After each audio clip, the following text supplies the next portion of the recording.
Maintenant, on va parler des fonctions anonymes. Qu'est-ce que c'est?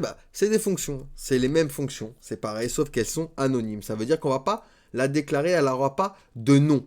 Ici, je vais me donner une variable et à l'intérieur de ma variable, j'utilise une fonction. Une fonction, par exemple, qui va prendre en paramètre nom et je vais lui dire ici, hop, tu vas echo, bonjour. Et on va concaténer bonjour avec la variable nom. D'accord? Donc, hop, ici, nom. Hop, nickel. Alors, echo.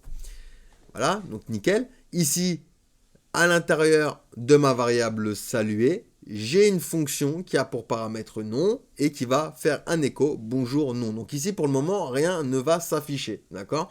Mais par contre, si je commence à me dire, hop, $saluer et je vais lui mettre ici Jonathan, qu'est-ce qui va se passer? Ici, je vais avoir bonjour Jonathan. Alors, je vais avoir une erreur parce que je n'ai pas mis ici de point virgule.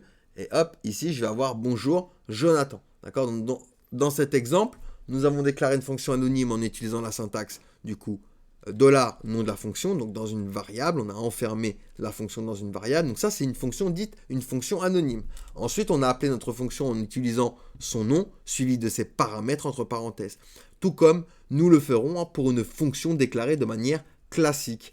L'utilisation de fonctions anonymes est utile dans certains contextes, par exemple pour les passer en paramètres à d'autres fonctions ou pour les stocker dans des tableaux. Cependant, il est important de noter que les fonctions anonymes ne peuvent pas être appelées de manière récursive, contrairement aux fonctions déclarées de manière classique. Allez, on passe du coup à la suite.